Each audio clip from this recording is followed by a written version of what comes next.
we dreamed of having a project together, and luckily na kasama kami si Sparkle.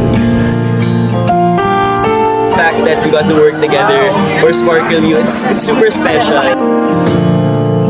I consider him my best friend and I'm really happy na kasama ko po siya sa first ever project ko. We developed a friendship, we got closer, so it's pretty fun. You look good together. I mean, I don't know, as friends? Ano ba? Our label is Special Friends.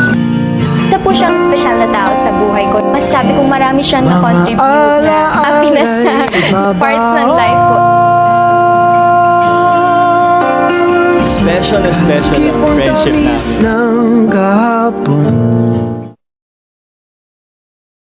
Naging kayo ba? We really tried to maintain whatever we had before. Masasabi ko hanggang doon lang naman talaga yung napuntahan niya, really good friends.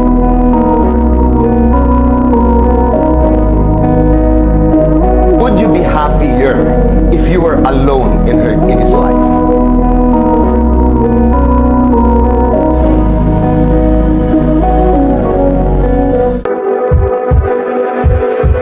Really just friends.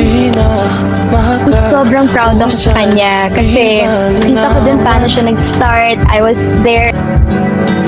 Are you a thing? You're a person. So, Unto 10, how much do you like? wow! Then,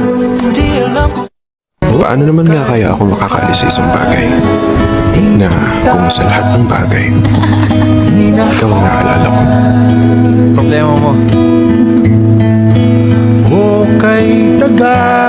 Hindi nga, share mo naman yan. Hinalo ka dito, ano? Hinalo mo dyan. Hindi naman ako niyan.